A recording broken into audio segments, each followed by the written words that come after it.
This has been a challenging one for sure.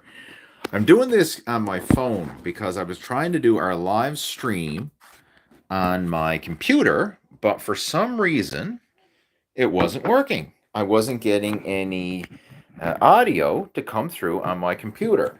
And I tried 3 times, tried different settings, tried the microphone, tried the default microphone, tried the restarting the computer, tried that. So I'm give it a go, see if this works. If this works, we'll go for it. If not, then I'm going to scrap it and try and figure out what the hell's going on. So anyway, if you can hear me, if you can see me, type into the chat window and let me know. And this is weird because I've got to see. Let me see. Where the chat looks different on my phone here. I can't even bring up the chat to see if this is even showing or not. So I'm assuming this might be this video chat might be a write-off. I'm going to see what I can do here now. I'm going to see. Wait, no, okay, people, I'm getting some feedback there. Just a second. I can hear you, says Daniel. Appreciate that. Thank you so much. Good stuff. All right. Welcome to the Total Fitness Bodybuilding video chat for Friday, March 4th. This was a challenging start to the video chat. As I mentioned, 3 times tried to get this thing up and running, and finally now on the 4th time, it's working. So the way these video chats work is I'm going to be hanging out here for the next half hour or so, answering questions that you may have with regards to fitness and nutrition. So anything that you would like to discuss, feel free to type it into the chat window, and I'll do the best that I can to help you out over the course of our video chat. So again, fingers crossed that the audio is coming through, and if it is, let me know. Type into the chat window and let me know if you can actually hear me, see me, and all that good stuff. All right, let me just open it up. Live chat. There we go. So Daniel's joining in. He says he can hear me. Good stuff. Awesome. Glad to hear it. And where we've been doing this on, off, it's probably a lot of people gave up hope and got frustrated and left, which I understand. I was getting to that point myself, but I said, you know what? I'm going to give it one more shot and see if this is actually working. So here I am, still giving it a go. All right, so again, the way these chats work, like I say, I'm going to be hanging out answering questions. So if you have anything that you would like to discuss with regards to your workouts, with regards to your nutrition, with regards to any challenges that you have with losing fat, building muscle, feel free to type those questions into our chat window, and I'll do the best that I can to help you out over the course of our chat. And also let me know who's tuning in. So again, we have Daniel, we've got Ange, we've got Jesse. Says, okay, you can hear me now.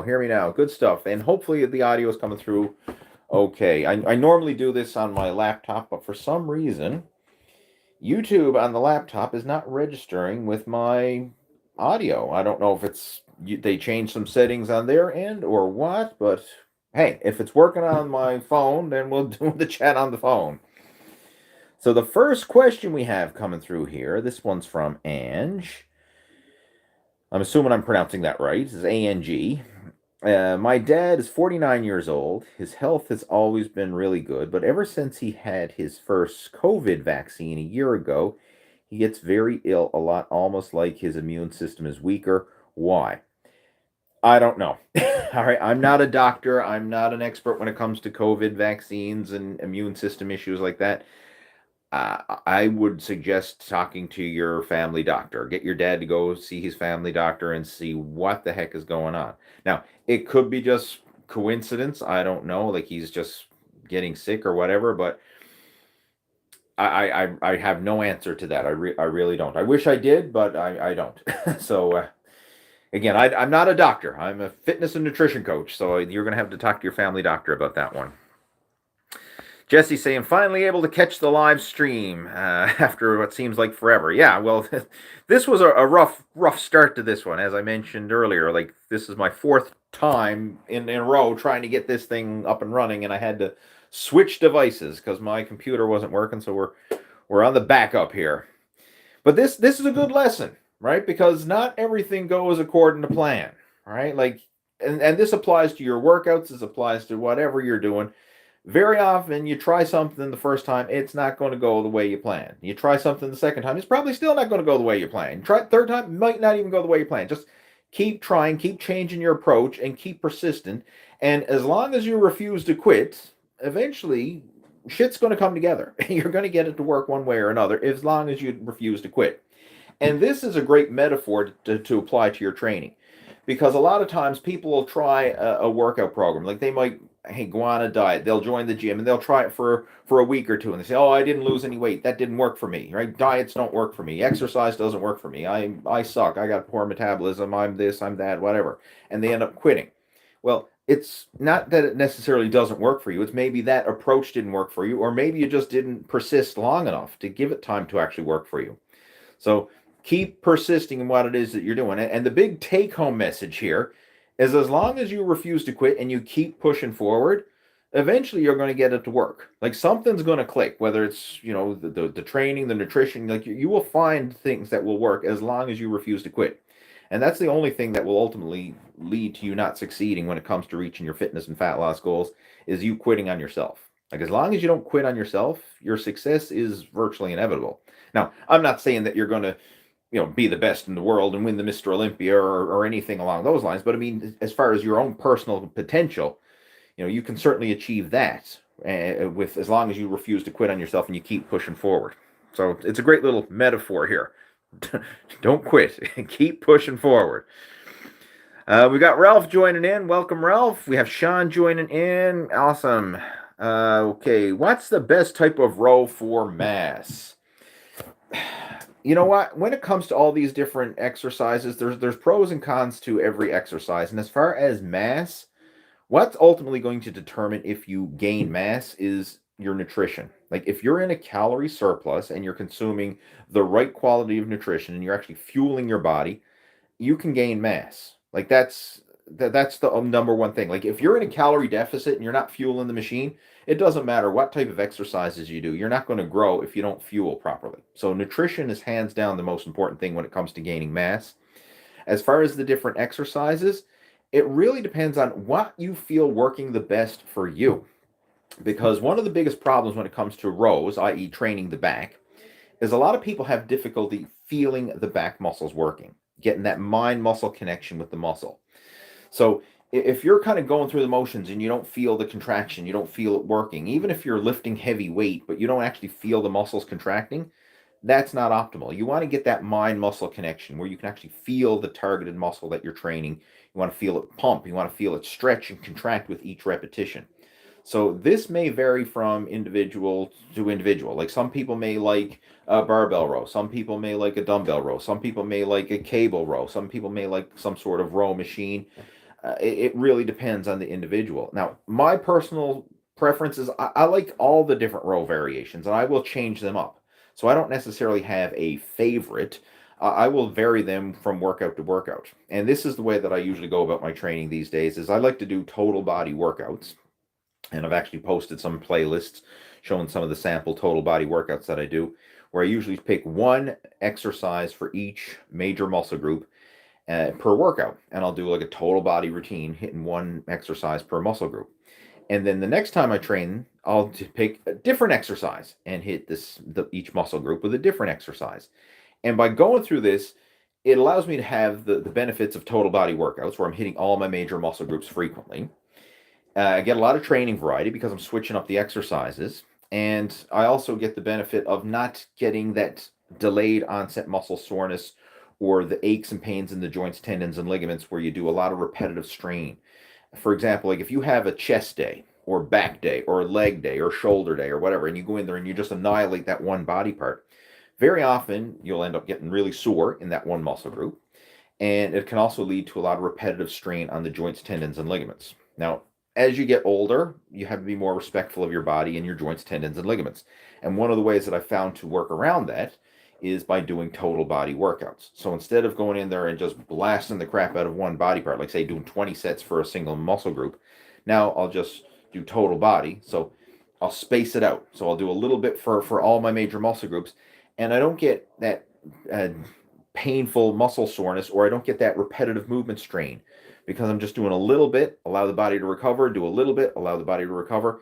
and I find that that works really well for me. It works well for my schedule, and I've been able to enjoy my workouts and make some good progress with it. So that's the way I go about it now, and I will personally vary up the row variations. But uh, as far as the best ones for mass, it's the ones that you feel working the best for you. So it is going to take a bit of trial and error on your part, right? Try the different rowing variations and see what you feel works really well.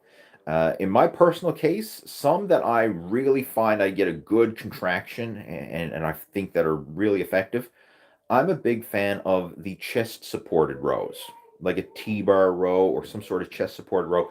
Because I find when I have the chest supported, it eliminates momentum and cheating, and I really get a good isolated contraction in the back. And I find that that works really well. But again, something you want to experiment with and see what works the best for you. All right, moving on. So let's see what else we got there. Second, now I got the video chat on my phone is different than it is on the computer. It's not as user friendly, if you will. So bear with me. What's better, cable flies or dumbbell flies? If I had to choose one, I would just choose the cable fly, but there's benefits to both, and I'm going to explain the benefits to both. When you're doing a dumbbell exercise, the dumbbell fly, you have to you only have gravity as your resistance, and so when you're doing the fly and you extend your arms out to the side, you get the majority of the tension when your arms are extended out. So the stretch position of the dumbbell fly is where you'll get the most activation. As you bring the dumbbells together at the top, the muscles don't get as much activation. So there's actually less chest activation at the top range of motion. Whereas if you're using a cable fly, you have resistance through the entire range of motion, and you actually have to fight to hold those handles together because of the way the cable resistance is pulling. So I think from a practical point of view, if you had to choose one or the other, the cable fly would be the better one because you still get a stretch in the bottom and you also get the full range of motion all the way through and the peak contraction at the top. So that's what I would do if I had to choose one. But we live in a lovely world where we don't have to choose one. You can do both. So I find from a practical point of view, you'll probably get more stretch from the dumbbell fly. You'll get more peak contraction from the cable fly. Why not try both? Like, whether you do them both in the same workout or you just alternate. Hey, one workout I'm going to do dumbbell flies, next workout I'm going to do cable flies. And again, see what works the best for you. But if I had to choose one, I would choose the cable fly because you get the full range of motion through the entire exercise. Full tension throughout the entire exercise, I should say. All right, good questions here. Do massages make you live longer? I have no idea. I don't know if there's a study out there. Hey, if you get a massage, on a daily basis, you're going to live longer. Who knows? Okay, Daniel's got a question. It says, I'm down 100 pounds. Congratulations, that's huge.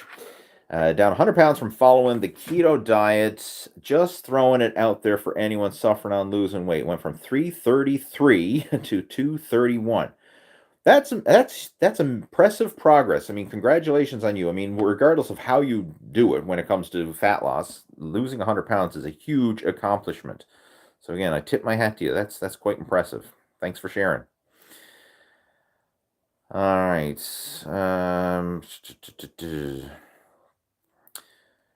Sean's asking about breeds of dogs.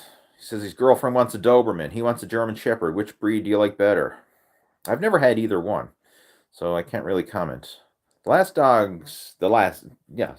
few dogs that I had were black labs. But I've never had a Doberman, never had a German Shepherd. Okay.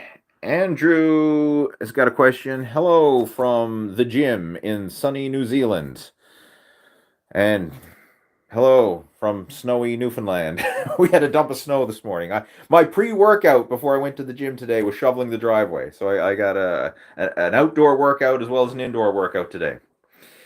He says, I finally managed to tune in as I'm usually, it works when you do the...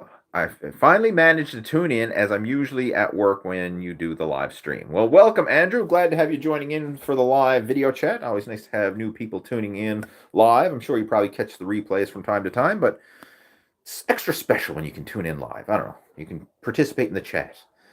And just feels different. I know it's the same content and everything else, but it does. It feels different. I find myself like when I attend, like I listen to a live stream versus a pre-recorded stream. I don't know. There's just something about that they'll being there live. It just feels different. And of course, it's cool when you can participate. Okay, have you heard of pneumatic training? Apparently, Brock Lesnar doesn't do free weights anymore. He's still huge off pneumatic machines. I'm not familiar with pneumatic. I honestly, I'm not familiar, so I'm going to have to look into that. As far as free weights versus machines, there's tension on the muscle regardless. Like you can build muscle using free weights, you can build muscle using machines, you can build muscle using both. And most athletes and bodybuilders and everybody these days use a combination of both. Like certain exercises are better suited for free weights. Certain exercises are better suited for machines. Prime example, like you asked earlier about the dumbbell fly. If I had to choose, I would choose the machine variation because the machine has constant tension throughout the entire range of motion where the free weights don't. And that's one of the drawbacks when it comes to free weights is you're limited by gravity. You know, you can only lift them up and down. Whereas when you're lifting with machines, you have resistance from multiple different angles. You can have, you can be pulling the resistance down. You can be pulling the resistance up. You can be pulling the resistance horizontal. So you have different ranges of motion, and again, it can be constant tension throughout the entire machine. And depending on the machine itself, it may be more mechanically comfortable, I guess. Like depending on your leverages and everything else, certain machine exercises may actually feel better for your body type versus the free weights. And I got to say, I use a lot of machines in my workouts. In fact, if I were to break it down, I would say 3/4 of my workouts are machine exercises and maybe only a quarter are free weights, right? So, I mean, I do mostly machine exercises and I find that it works really well. I mean, there's several advantages to using machines. One is they're very easy to set up, change weights and everything else. It's a lot easier just to select a pin on a weight stack than it is to go loading barbell plates and all that and changing dumbbells and stuff like that. So it's convenient, especially if you have a training partner who's training and using different weights. So like, for example, my wife and I, we very often train together. So if we're doing a chest press machine, for example, I can just select the weight on the weight stack. Whereas if we're doing barbell bench presses, we have to go physically changing the weights between sets. Now, it's not a big deal, but hey, from a convenience point of view, it's a lot easier to just change a weight stack pin. And I also find that I get a good range of motion, and I find that I get a good. It's a nice pump. I feel that mind muscle connection, and it's safer, right? Like I can safely rep to failure using a chest press machine, whereas I don't feel safe repping to failure with the bench press because again, you could get stapled to the bench, and then you're depending on the spotter. And of course, when you're using free weights, if you get out of alignment and the thing moves a certain way, like it's more risk of injury when you're using free weights versus machines. But then again, it depends on what it is that you're training for. Obviously, if you're a power lifter and you're trying to get ready for a meet, you have to lift free weights because that's what powerlifting is all about. But for general health and fitness, you can make great progress with machines, and I'm a huge advocate of it. I take advantage of. I mean, I take advantage of both. Like I've gone through phases of primarily doing free weight workouts, and I've done phases primarily machine workouts. And at this stage of my training, at this stage of the game, I prefer machines mostly, but I will still do some free weights from time to time. Like I say, about 3/4 is mostly machines. And just saying, do I ever watch Greg Doucette on YouTube? Yeah, I do watch Greg Doucette's videos. I don't know him personally, but I've competed with Greg back, when was it? My wife and I, we did the Atlantic Canadian Bodybuilding Championships in 2006. And Greg competed that year. Greg actually won the overall at the Atlantic in 2006. I was in the light heavyweight class. He was in the middleweight class, so I was actually bigger than him in that show. But he won the overall. I placed second in the light heavyweight. He won the middleweight and overall title. And my wife actually won the overall ladies title in bodybuilding. This was back in when it was just bodybuilding. There was no classic physique, and all these different divisions that we have today. It was just bodybuilding, right? It was very simple back then, right? Back in the good old days when you had one division, one class, like, there was none of this. Hey, am I going to wear board shorts? Am I going to wear like mankini shorts? Am I going to wear the medium size shorts? Like, everybody just did the same thing. It was just one division back in those days. But yeah, I've met Greg. Like I say, I'm not close friends with him by any stretch, but I mean, we have competed on stage together, and I do watch his videos from time to time. And I like his philosophy. I like his philosophy of, the sustainable eating, trying to fill up on that high volume, nutrient dense foods. I mean, I do watch a lot of his stuff. I'm not big on the ranting videos where he's just, bitching and complaining about other people's content. Now, I understand where he's doing it for. I mean, like, hey, it's a great way to build his channel and get a lot of views. And obviously, he's certainly grown his channel a lot faster than I've grown mine. But yeah, I do watch his videos from time to time and respect what he's got to say. What else we got there? Eagle Eye John. John's a regular to the chat. I'm assuming that's your real name. I don't know if you're. I'm assuming John's your real name. I don't think Eagle Eye is your real name. I don't think a mother would ever call their son Eagle Eye. But who knows? I could be wrong. Anyway, he's saying, are heavy weights bad for people with arrhythmias? I can't even pronounce that word. Heart rate stays high all day. I tried to unmute YouTube sounds. Oh, he's talking about my previous thing. I tried all the different audio settings. It was working fine on my end, but for some reason it wasn't coming through on the user's end. Anyway, is heavy weights bad for people with arrhythmias heart rate? I can't even pronounce that. You know what I'm going to suggest, John? Talk to your doctor, because if you have issues with your heart, like, if in doubt, get it checked out. I'm going to have to do a Google search, like how to pronounce arrhythmias. I think I'm saying that right. I could be. I know I'm butchering the shit out of that word anyway. But if you have issues with your heart rate and you're saying like your heart rate is staying elevated all day long, something's not right, right? Like, get that checked out. If in doubt, get it checked out. And this is something, like, don't put it off. Like, elevated heart rate is not normal. You should not be having a constantly elevated heart rate. Like, when you exercise, and whether it's cardiovascular exercise or a high intensity weight training workout, yeah, it's going to temporarily spike, but it should come back down fairly quickly after the workout. Like, or even like when you're having a rest period between sets. Like, if you were wearing a heart rate monitor, like, yeah, as you're exerting yourself, the heart rate's going to spike, but then as you rest, it should come back down. And it's fairly rapid. Like, you should see that come down. So if your heart rate is elevated and it stays elevated, that ain't good. You want to get that checked out. All right. So, I mean, again, don't put that off. If I were you, like, hey, I'd literally call the doctor and make an appointment, like, ASAP. Right. That's something you don't want to mess around, because, I mean, heart issues, like, that's your engine, man. Like, you don't put that off. And I'm serious. I'm not joking about that. Get it checked out. Okay. What exercises are good for the lats? Pull downs, rows. Those are your big ones for sure. Like an overhead pull for a pull down or a pull up, and different rowing variations. And of course, you can vary your grips. You can go wide grip, narrow grip, parallel grip. There's a lot of different variations, but that's basically what you're looking at. I mean, the lats, they're involved with, there's a couple different movement patterns you're going to do. You're going to do like a horizontal row. You're going to do an overhead pull or overhead row if you want. And then there's also the pullover motion, right? So as long as you're including those three movement patterns in your back workouts, you're basically hitting all the different aspects of your lats. And then, of course, you can vary the grips: overhand, underhand, parallel, wide, narrow, medium. So, I mean, you can change it up. And that's what I do myself. I like to change up the hand positions and the grips and everything else, and the machines that I use from time to time. But as long as over the long term, like over the course of several weeks, you're getting all those different movement patterns, you're basically going to hit complete back development. So an overhead pull, a horizontal pull, and some sort of pull over where you work in that arc motion, and you basically hit all the different ranges of motion for the lats.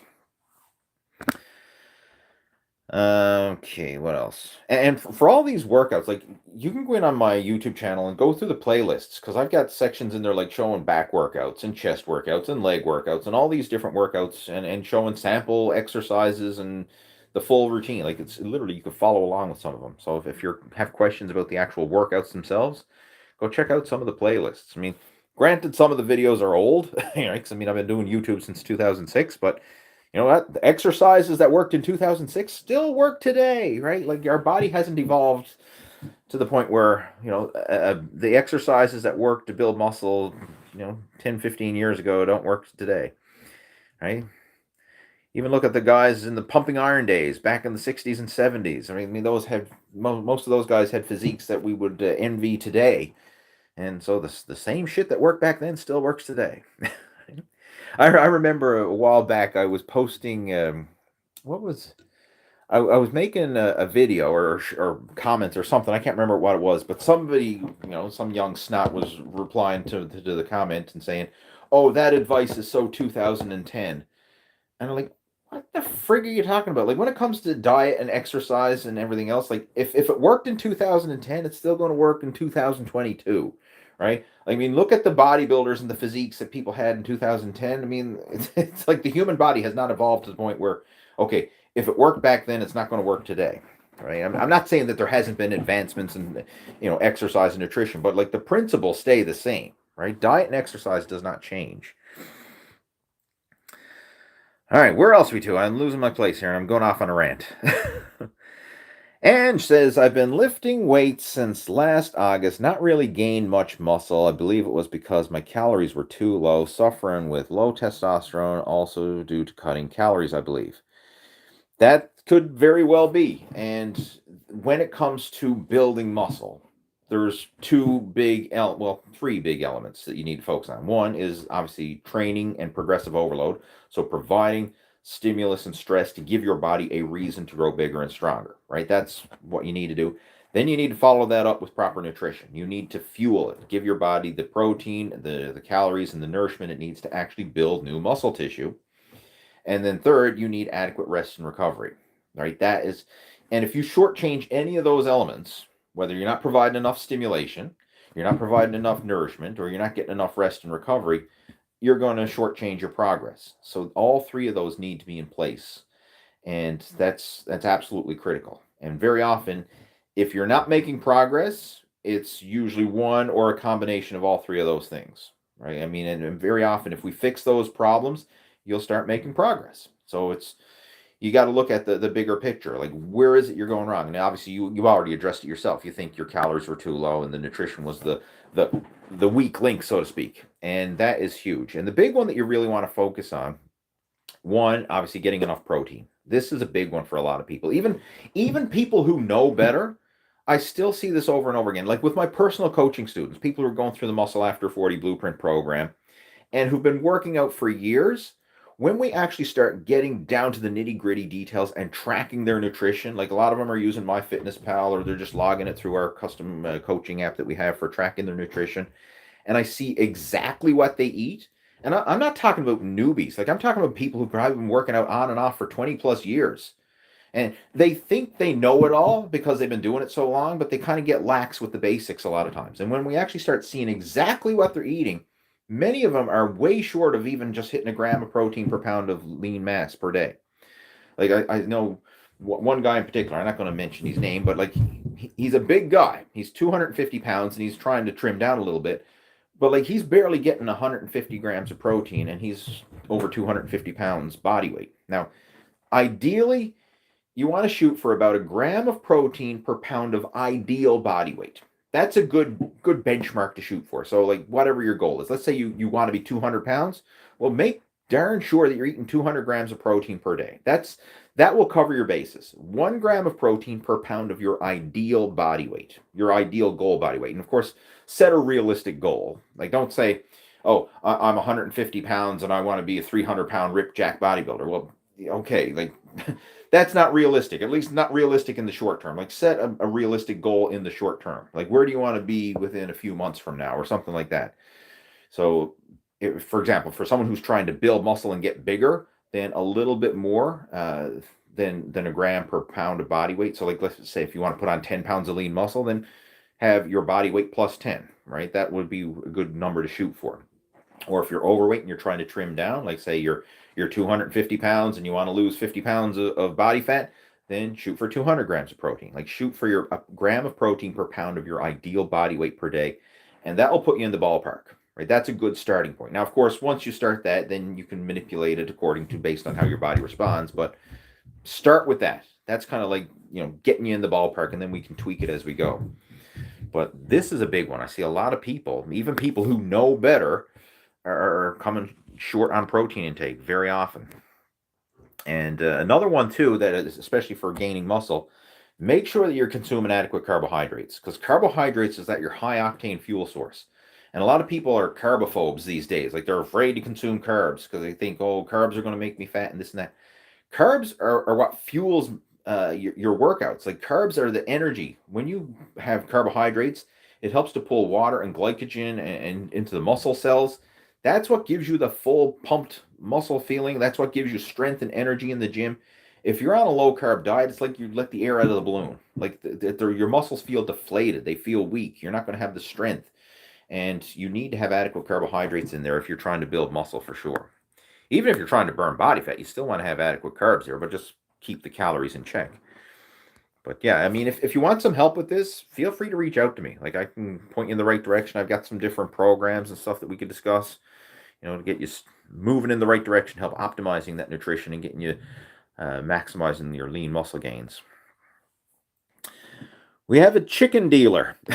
I gotta love the username. Say, I'm looking lean. Well, thank you. I'd rather people say I'm looking lean than looking fat. Blue 2 Sadlowski.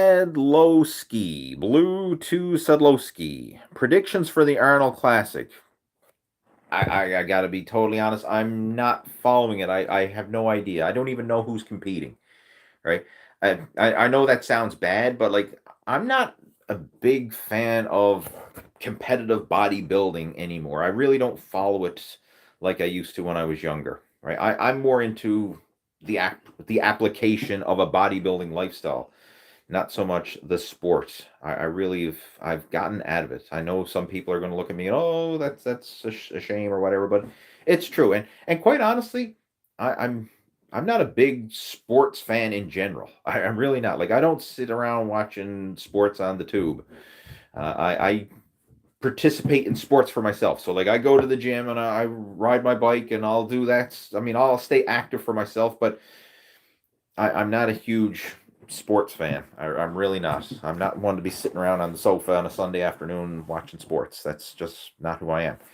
On a Sunday afternoon, you probably see me out on the trails riding my bike, something like that. That's where I'd be more often that, or in the gym working out myself versus watching other people.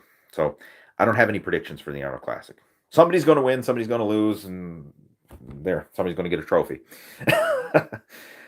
What else we got there? And I got another question. Any tips on a good long-term diet on a budget? Yeah, I mean, there's a lot of things you can do to diet on a budget. One thing, eat real food from a grocery store and don't eat out. I see this a lot of times. People say, oh, I can't afford to eat healthy. And then next thing you know, like they're making a run to the drive-thru or they're grabbing fast food and takeaway and this.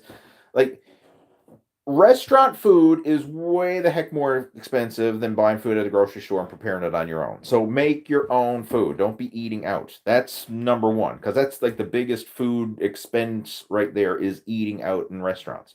Now, I'm not saying that you can never eat out or anything like that, but if you're on a budget and you're trying to be conservative and get the most bang for your buck, make your food yourself, right? Brown bag your lunch, pack your lunch, make your food yourself. Don't go, eating out in restaurants. That's number one. And then when it comes to the actual foods themselves, it's crazy. Like I get a kick out of people who say like dieting is expensive. It doesn't have to be, because there's a lot of things that you can eat that are very healthy and very inexpensive. And I'm going to just throw out some simple ones. One, for example, if you're trying to optimize your protein intake, protein supplements are one of the cheapest ways to consume a high protein diet. And I personally use protein supplements in terms of like whey protein, not so much consider it a supplement. I just consider it a convenient, inexpensive source of high protein food that's very versatile, because I like to mix it with oatmeal, or I like to mix it with like blender smoothies and stuff like that. So I mean, like, it's a very versatile food, if in that sense, and it's a great source of protein. And if you compare it on a gram per gram basis, like, protein is cheaper than most, like, chicken, meat, fish, a lot of the standard high protein foods. Very often, if you weigh it out, protein powder comes out cheaper. So supplementing your diet with protein powder is a great way to cut back on your food expenses. Now, with that being said, it depends on where you live. Like, some countries, especially if, you know, if they have to import the supplements and everything else, versus if you get natural, locally grown, or like locally raised chicken and meat and stuff like that, it might be cheaper to go with the chicken, the meat, the fish versus the supplements. It all depends where you live. But in North America, where I live, protein powder is cheaper on a gram per gram basis than meat, chicken, fish. So that's one thing. That's a great tip for saving some money. Another option is, when it comes to your carbohydrate foods, these are cheap. Like, oatmeal is cheap. Rice is cheap. Bags of potatoes are cheap. Like, you can get quality complex carbohydrates, and they're inexpensive, right? They're not going to make or break your budget right there. So buy those things in bulk. When it comes to your vegetables, the cheapest way to get vegetables is buy them frozen. Now, I know some vegetables are not ideal when frozen, but a lot of them are. Like, if you look at, you get a head of broccoli that's fresh versus buying a big bag of frozen broccoli. It not only is the frozen stuff cheaper, it's going to last longer, and a lot of times it's probably even more nutritious, because when vegetables are frozen, they're frozen at the optimal time, and they can maintain their freshness a lot longer. So, frozen berries, like frozen vegetables, stuff like that, is usually a lot cheaper than buying the fresh. Now, I like to do both. I'll buy some vegetables frozen, but there's some stuff that I do like to get fresh, like, for example, like salads and stuff like that. I do like to have those fresh. But if you're on a budget, frozen vegetables are a cheaper option most of the time. What else is there that I would throw out there as another diet hack for people on a budget? I think I covered the big ones for sure. Another one, like, getting a membership to places like Costco or somewhere like that. I mean, you can buy food a lot cheaper at Costco than you can at most local grocery stores, especially when you're looking at the protein and the veggies. Like, that's where I go. I mean, I'll go to Costco and I'll get a big jumbo bag of garden salad for the same price as a little tiny bag at the grocery store. So, I mean, the Costco membership will pay for itself in the savings. So that's where I get a lot of my protein powders. I get that at Costco. My meats, my chicken, my fish, my vegetables, I get at Costco. Greek yogurt, cottage cheese, all that kind of stuff, get that at Costco. Again, it's way cheaper than the local grocery store. So that's another tip that will certainly save you some money, is when it comes to nutrition. But eating healthy does not have to be expensive. Like, a lot of people think it is, but it's not. It really doesn't have to be. In fact, you can eat healthy oftentimes a lot cheaper than people who are eating unhealthy, especially when you factor in eating out. Right? Like, people who are making the daily trip to McDonald's and the fast food and all that kind of stuff. I mean, that's what racks up the cash really quick, eating out. All right, what else we got there? Moving on. We have J.E. Lee, is there a specific angle or variation on the bicep curl for bigger looking muscle? Not really. You want to do them all, right? When it comes to the biceps, this is what I would recommend to maximize bicep stimulation: is focus on a mid-range, a fully stretched, and a peak contraction. So positions of flexion. And I've got some playlists over on the Total Fitness Bodybuilding YouTube channel covering this. So open up the playlist tab and you'll actually see there's a positions of flexion workout. Plus there's a lot of other bicep and arm workouts listed there as well. But if you're looking for maximum bicep stimulation, this is what I would recommend. Start with a mid-range exercise, and a mid-range exercise for the biceps will be some sort of standing curl. Maybe a standing barbell curl, standing dumbbell curl, standing easy bar curl, one type of standing curl. And the reason why I like the standing curl is, one, it allows you to handle heavy weight, and most of the tension is in the mid-range, meaning you don't really get a full stretch in the bottom. Most of the tension is in the mid-range as you're curling the weight up, But then when you get to the top, you don't really get a peak contraction. So it's a mid-range exercise, but it's one that allows you to handle a lot of weight. Then I would do a fully stretched exercise. So something along the lines of maybe a preacher curl or an incline bench dumbbell curl, where you're lying back and you're doing a dumbbell curl with your arms fully extended in the bottom. Something that's going to stretch out the biceps in the bottom range of motion. That would be the next exercise. And then the final one would be a peak contraction exercise, something along the lines of like a concentration curl, maybe a cable curl, something where you really have to fight to hold that peak contraction at the top of the movement. So that would be mid-range, fully stretched, peak contraction. And if you hit that, you're going to get maximum muscle stimulation and you're going to get a killer pump. And this is a strategy you can use for any muscle group. Well, not necessarily any muscle group, but most of your major ones, like biceps, triceps, chest, quads, hamstrings, your back. You can pretty much do all the mid-range, fully stretched, peak contraction. Some muscles where it's a bit tricky, like the shoulders, you're not really going to get all the different ranges of motion. Like you'll be able to get a peak contraction, you'll be able to get a mid-range, but it's kind of hard to get a fully stretched in the shoulders. But when you're doing fully stretched for some of your other body parts, the shoulders do kind of come into play. Like, for example, a pec, a chest fly would be a fully stretched exercise for the chest, and it would be indirectly stretching the shoulders as well. So it's not perfect positions of flexion. Like there are certain body parts that don't perfectly fit in with mid-range, fully stretched peak contraction, but most of the major muscle groups do. And this, if I had to choose like one workout program for maximizing muscle growth, then that would be it. You know, making sure that you're getting that in there. All right, moving on. And another thing I should mention there, JE, if you want a complete program that includes positions of flexion style of training along with a whole bunch of other strategies, head on over to blastyourbiceps.com. Like that's an ebook program that I wrote several years ago, but it's still just as effective today as it was, back in the day.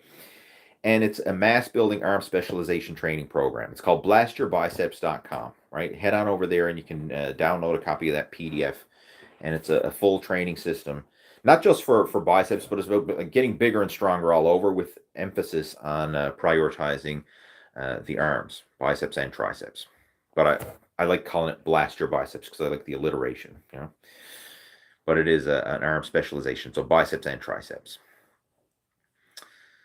We have Henry Miller joining in from Detroit. Welcome, Henry. Glad to have you joining us.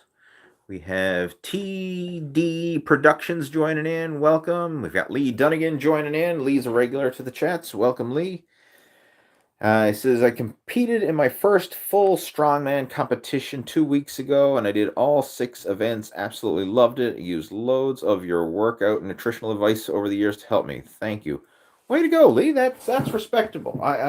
Because I know you did some, I think it was some single lift events. I think you did like a log press or something like that a while back you were sharing, but you did the full event, all 6 events, so full strongman comp. I got to say, I respect that, right? Anybody who puts themselves on the line for competition, right? I have a tip my hat to you. If I had a hat, I would tip it, right? I respect people who compete. I mean, I'm a competitive person, and I like to go out there and put myself on the line and use competition as a testing tool. Now, I'm competitive, but I'm also realistic, right? Like I've gotten my ass kicked numerous times. Like I've been competing in bodybuilding since 1995, and I've only won one competition, meaning I won the overall title at once. In my whole lifetime of competing in bodybuilding, I've won once. Now I've won my weight class a few times, but I've only won the overall one. So I get my ass kicked, right? I mean, I'm no genetic elite specimen or nothing like that, but I love the challenge. I love the putting myself out there. I love the idea of a competition because it helps you to get more out of yourself. Like you will train harder and push yourself more when you know there's a competition on the line versus if you're just doing it with no deadline and no rhyme, no reason. Another thing, like this past year, I competed in our provincial cycling road race championships. Right? It was a 112-kilometer cycling road race, and I competed in that road race. I placed dead last in my division, but I don't care. I completed it. I did it, and I put myself out there, and I completed more than I would have if I didn't have that goal of competing. right? So I mean, I'm not the skinny cyclist. Like I was the biggest guy in the whole freaking race, right? I mean, and like most of them are the typical skinny cyclists, and you know they kick my ass, especially you know on the climbs and stuff like that. I mean, like I can't keep up with those guys. They fly up the hill where I'm lugging an extra 50 pounds, right, on my frame. But I did it anyway, and I love the challenge. And man, like just the fact that I did it, like you'd be surprised at the camaraderie you get in sports, especially like at the local level. Like a lot of people, even though I crossed the finish line, I was the last guy. Man, the camaraderie and the respect you get from your fellow competitors, right? Just the fact that you put yourself out there and you do it, it's amazing. And of course, the friendships, and then you got all these connections and people who you can share training tips and strategies and all that kind of stuff. It really just makes the whole experience that much more enjoyable when you put yourself out there and you get exposed to that competitive community and that environment. And I just love it. And I got to say, I've built some of my best friendships through years of competitive bodybuilding. I've also done competitive powerlifting. Back in the day when I was younger, I used to do martial arts, and I always, you know, the competitive side of things and the camaraderie you develop through that, it's amazing. So again, congrats, Lee, on competing in the strongman competition. I mean, I totally respect what you're doing there. And I'm going to tell you, you'll get more out of your training and achieve higher levels because you're competing versus if you're just doing it on your own. All right, who else we got joining in? Kyle's got a question. I'm all out, guys. It means the video chat's coming to a close soon. All right, when the cup is empty. When my cuppeth is empty, then the video chat soon ends. Kyle saying, do you do a mix of strength and hypertrophy, or do you mainly focus on hypertrophy? I've been going heavy, using compounds, then finishing with isolation to failure. Personally, I'm more in the hypertrophy workouts, if you will. Now, like, I'm not trying to get bigger. Like, at the stage I'm at now and everything else, like, I'm not getting any bigger, and I don't want to get any bigger. All right. I mean, like, I've been doing this for over 30 years. Like, I'm pretty much at my genetic ceiling, if you will, without, you know, boat and load and performance enhancing drugs or anything like that into my system, which I have no intentions of doing. So I'm kind of like at my ceiling of where I'm going to be. And, you know, I'm at the stage now where right now, I weighed myself today. I'm 198 pounds. I'm 5'6" tall. That's big enough. In fact, I don't want to be as big as I am. I would love to be like 15 pounds lighter. It's just, I like to eat too damn much. Right? And I find that when I lose too much weight, I also lose strength and performance as well. So, right. But still, okay, I'm not trying to get bigger, but my workouts would be classified as hypertrophy workouts, personally, because I do higher repetition ranges. I'm not in that low power training range anymore. And there's a few reasons. One, I've had several injuries over the years, which prevent me from doing super heavy weights because I've had some muscle tears in certain areas. And when I go really heavy, it aggravates those previously injured areas. So I got to be cautious of that.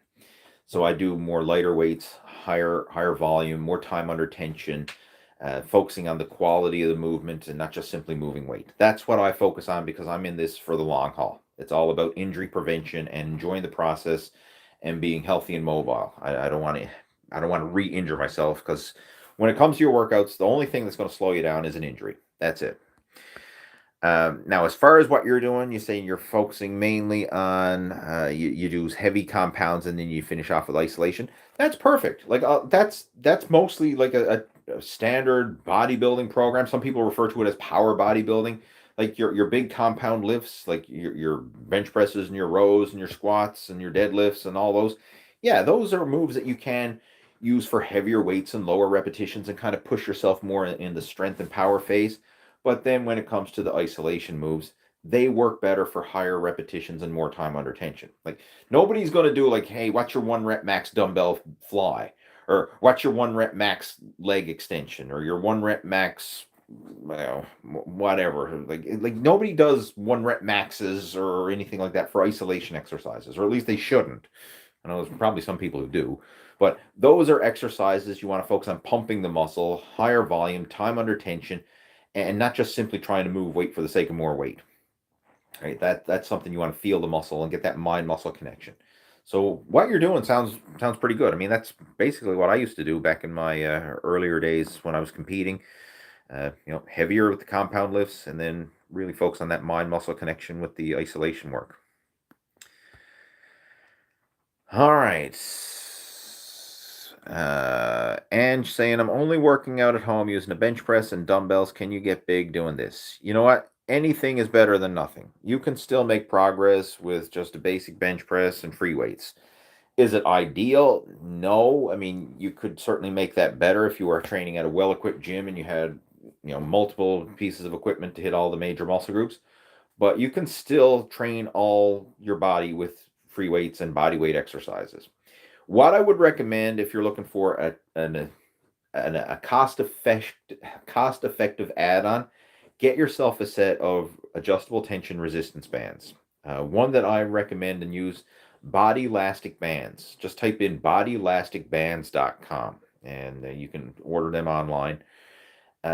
They are a great addition to a home gym workout because the kit, the Body Elastic Bands kit, it has doorway anchors, it has handles and adjustable tension bands. So the bands have clips on them, so you can stack multiple bands onto the handles. So you can have like really light, you can have medium weight, you can have heavy resistance. Like you can adjust it just like you would adjust the weight for free weights or machine exercises.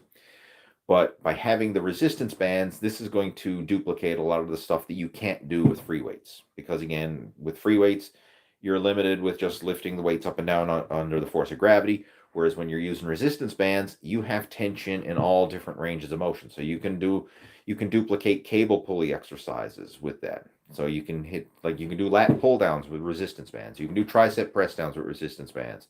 You can do different rowing variations, different fly movements and stuff like that. So it really will add a lot of variety to your workouts and allow you to do things that you can't do with just free weights. So that would be a good addition.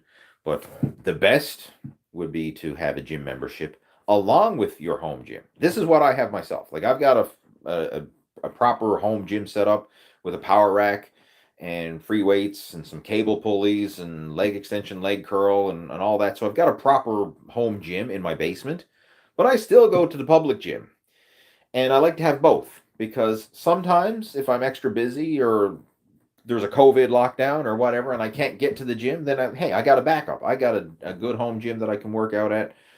And if I can, then I'll be going to the public gym and doing workouts. And I like having both options. It's like stacking the deck in your favor, right? Like no matter what, I can work out. Whether I'm working out at home, whether I'm working out at the gym, I've got it covered. So that's what I would recommend. And for those of you who are like looking for the optimal situation, that's what I would recommend. Have some stuff at home. So if you're extra busy and you can't make it to the gym, at least you're not stuck. You can still exercise at home. But if you have the time and you can do so, get to the public gym and utilize that because obviously the quality of the equipment at the gym is going to be way better. The variety is going to be way better. And the atmosphere is way better. Like when you're in a gym and the music is blaring and there's people working out around you and stuff, it's just like it elevates your energy. Whereas when you're at home in your basement by yourself, you got to be self-motivated and it's kind of hard to muster up the energy sometimes. But I've seen it myself, like where sometimes I'm like, I don't feel like working out, but I'm going to do it anyway. And I just drag my ass to the gym. And as soon as I get in there and I start going through the motions and, just feeding off that energy that's in the public gym, man, I could have started off feeling like I don't want to work out today. And then an hour later, I was like, man, I just had a kick-ass workout. Like that's the power of being there and just feeding off that energy in that environment. So it's nice to have both options available. All right, what else we got there? Any good ab movements with push-pull legs who have... Oh, when I see PPL, I always assume it's push-pull legs, but you're not referring to PPL as push-pull legs. Any good ab movements for people, PPL is people, who have had spinal fusion back surgery. You know what? I really don't know your individual mobility. This is something you're going to have to try on your own, and see what you can and can't do based on your own individual mobility and pain threshold. All right. I mean, if I were in that situation and I would see a physiotherapist, preferably a physiotherapist who is used to working with athletes and has some, you know, real world fitness experience, because when it comes to physiotherapists, not all of them do. Like some of them are only like they're used to working with elderly people. They're not actually used to working with people who are in the gym and training or athletes and stuff like that. So I would try and find a physiotherapist who's used to working with people with, who actually go to the gym and work out, and then have them take me through, some different mobility drills, see what you can and can't do based on your own situation. Right? It's really an individual thing. Like without knowing you personally and what you can and can't do, it's hard for me to offer real world suggestions. But some practical things, I mean, start with some basic stuff like as a simple lying abdominal crunch should be fine.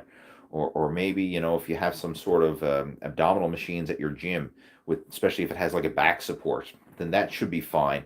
But again, start off super light, just kind of go through the motions and see like how does it feel, because when you're working around any type of injury or mobility issue, if it doesn't feel right, don't do it. Like if in doubt, leave it out. That you have to listen to your own body and work within your own individual pain threshold, and it's hard for me to know what feels good for you without working with you one-on-one. And that's why I would recommend either a physiotherapist or a really good trainer at the gym, someone who can kind of take you through it and see what your own individual mobility is and what they have available.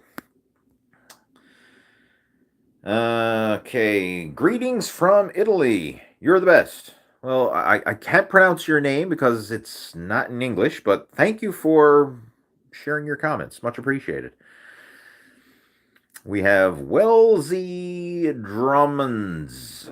I've always preferred free weights over machines. Awesome. I mean, if you prefer free weights and it's working for you, go for it, right? Like that's a cool thing about this. Like there's really no rules. It's not like right or wrong, good or bad. It's like, hey, if it works for you and you enjoy it, do it. Okay. Okay, let's see. What else we got there? I'm going to quickly scroll through. We're getting close to the hour mark, so I'm going to clue it up shortly here now. What is it? Emma wants tickets to the gun show. Ta-da! There's the gun show. I don't know. What else we got there? Rob's joining in. Well, the truck won't start, and so I get to catch the show live. Well, all right. What turned out to be something that was a negative turned into be a wonderful positive, right? You've cut the live video chat. Hopefully your truck gets fixed soon. Steve is joining in. Hey, Steve. We have Torpedo joining in. Says, Lee, I have a bad shoulder. It's a work in progress to fix it. Is it okay to push through without being too uncomfortable? Mainly have a problem with push-ups and burpees. Well, I'm going to tell you something. If push-ups and burpees don't feel good, don't do push-ups and burpees. Try doing other exercises instead. And when it comes to this, machine exercises probably will be your best bet. And start off ridiculously light. Like, I'm talking like the lightest weight on the stack. Like if you're doing a chest press machine or a shoulder press machine or whatever you have available, like 10 pounds on the weight stack, and just kind of go through the motions and see, can you do the movement pattern without pain or discomfort? If you can, then gradually increase the weight like just by 5-pound increments until you find your threshold of where you can do the movement, and you're starting to feel it a little bit, but it's not painful. Like it's not really that sharp shooting discomfort pain. You want to kind of just work within your pain threshold and just scale it back ever so slightly. And this is how I've worked around injuries that I've had in the past, is you still want to push yourself, but it's kind of hard to explain it, because like you want to push it, but you don't want to strain it and cause more injury. And it's like walking a tightrope, right? It's a very fine line, because yes, you want to progress, but if you go too much, you could go over the edge and re-injure it or cause further damage. And we don't want that. So always approach it with the conservative side and error on the side of caution. I would rather you do less than do more. And of course, if in doubt, leave it out. And another mindset that I like to have is live to lift another day. So if you're in the gym and something is causing pain and discomfort, like it's okay to not do that exercise, right? It's okay to even scrap that move, try something else, or if you have to, even scrap the workout, right? Live to lift another day. Because I've mentioned this numerous times before, but it's worth bearing repeating.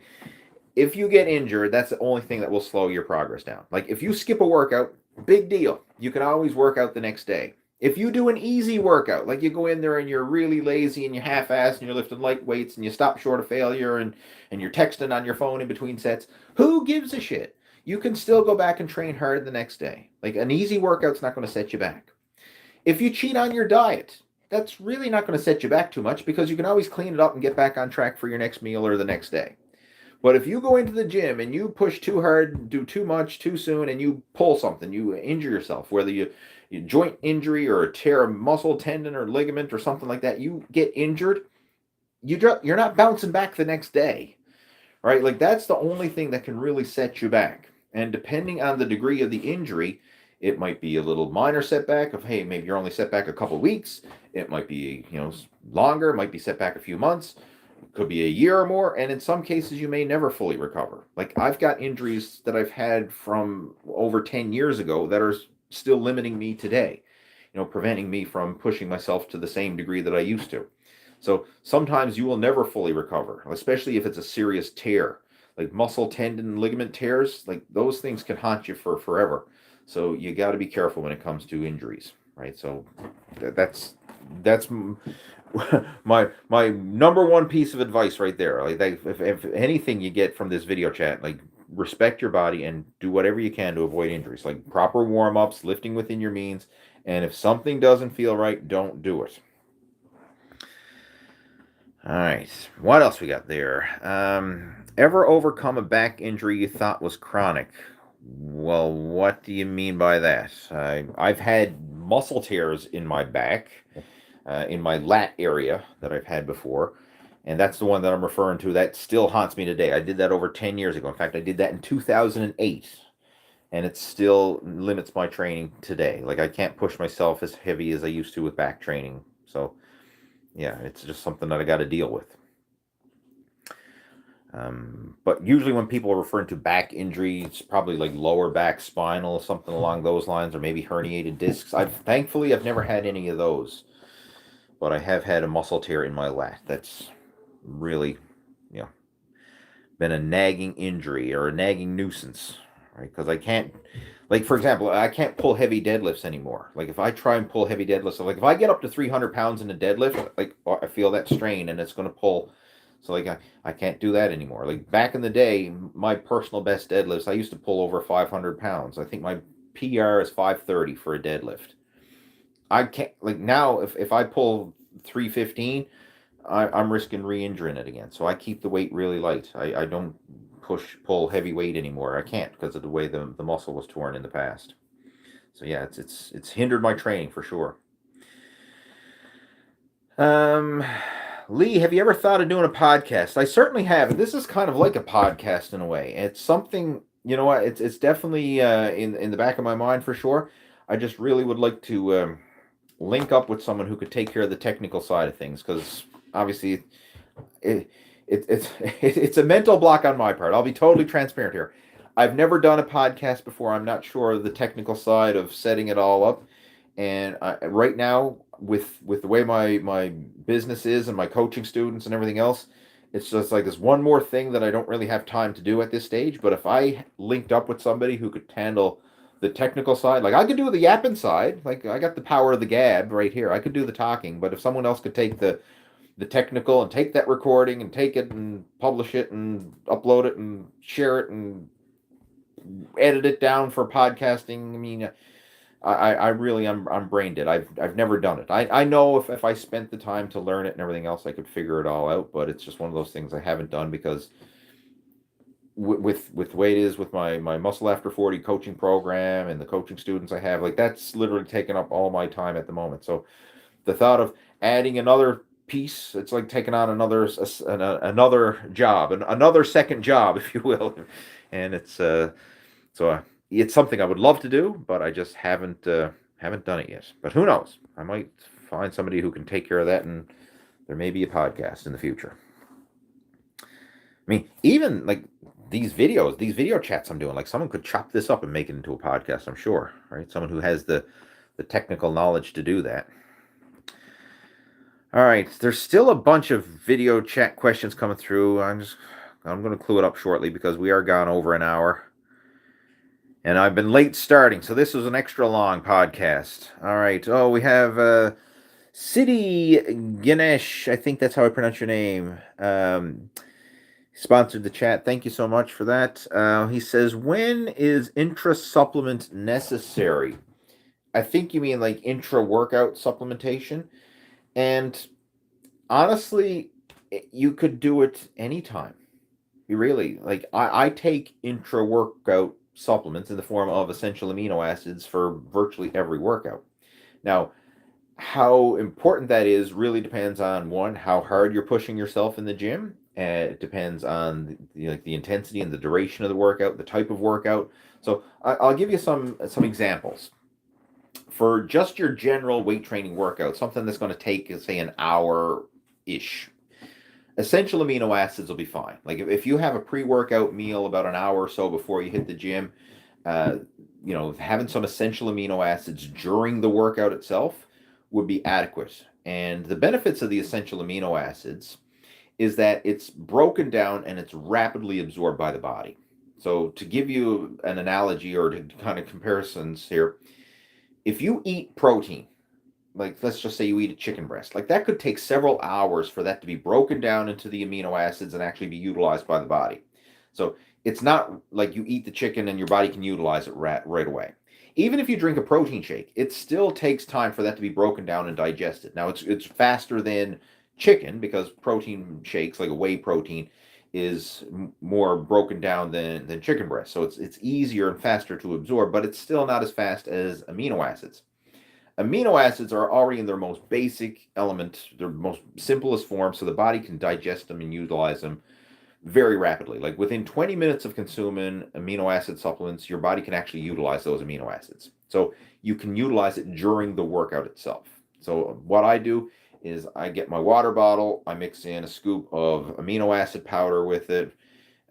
It's flavored, so it actually tastes good, makes my water taste nice, and I enjoy drinking it, but it's also providing essential amino acids so that my body can utilize those during the training and not breaking down your own lean muscle tissue to get the amino acids it needs. So it's kind of like an anti-catabolic in that sense. It's also glycogen sparing as well. So you'll have more strength and energy and help to optimize muscle recovery by having the amino acids while you're working out. I do it for every single workout. It's not a must-have. Like you can still make progress without it, but it's like an extra edge, right? I mean, it's there's no real drawbacks to it, and it's not that expensive. It's just a little extra bonus, and I recommend, like all my personal coaching students, especially the guys who are pushing themselves in the gym consistently, say, man, like supplement with essential amino acids during your workouts. Now, when you can stack onto this is if you're doing long duration workouts, like workouts that are lasting over an hour, you're getting into the 2 and 3 hour long marks. And these are usually endurance workouts, especially like long duration cardio where someone's training for a marathon or someone's a long distance cyclist or something along those lines where you're doing hours of exercise. That's when you want to be having some carbohydrates in there as well. So in my case, if I'm going to do a long bike ride, like I mentioned earlier in this chat when I was doing the provincial road racing cycling championships, that was a 112 kilometer ride, and that took me over 3 hours to do that ride.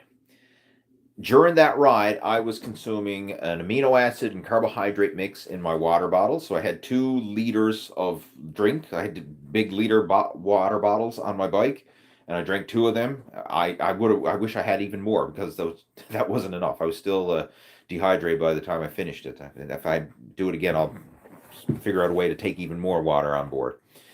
But I had 2 of those, and each one of those contained 50 grams of carbohydrate powder plus the amino acid powder. And in addition to that, I also had some gels. These are carbohydrate gels. And if you're not familiar with them, a lot of runners and cyclists use them. It's like a very rapidly absorbing carbohydrate gel. It's like a little, anyway. just do a search for them. But it's something that you can have to get extra carbohydrates in your system. And the idea behind this is when you're doing long duration exercise that's lasting, 2+ hours, you will deplete your glycogen stores. So if you don't replenish it while you're training, you'll literally run out of glycogen and you'll bonk. That's what they refer to as like when you run out of glycogen and your body's just like what? Like it feels like you're running on empty. Almost like the gas tank runs empty in your car and you just start to sputter. Like you have no energy at that point. And you go lightheaded and you feel dizzy and like your body just doesn't function properly. So keeping your blood sugar stable while you're doing those long duration exercises is so important. But again, most average people don't go into that stage because like a typical workout is like an hour or less. It's only people who are doing extreme long duration, like 2-3+ hour workouts, where you really get into that depletion phase. And that's where intra-workout nutrition is essential. But for the average person, just simply amino acid supplementation, essential amino acid, EAAs, is what you should be taking during your workout. And you kind of cover your bases there. Just help to maximize the recovery process and to minimize muscle catabolism. All right, so that concludes it, guys. We've been going for over an hour now, so I'm going to shut up and clue it up. Hopefully you found the video chat helpful and you got some benefit from it. If you did like this video chat, then make sure to give it a thumbs up, right? Hit that thumbs up button. It always helps me. And if you do need any help or clarification on anything that was covered here today, feel free to email me, right? You can send me a personal email. Lee@leehayward.com is my personal email address, or you can friend me up over on Facebook. I'm very active over there. I have my Facebook link down in the video description again. Just do a search for Lee Hayward on Facebook and you should see me. It's Lee Hayward is my profile. It's facebook.com/Lee.Hayward is my Facebook username. I'm very active over there. And we also have a Total Fitness Bodybuilding Facebook group and Facebook page. So if you want to chat in between these live video chats, feel free to reach out to me over there. And in the meantime, have yourself a fantastic day, a fantastic weekend, and I will chat to you in our next live video Q&A. Take care. Over and out. There we go.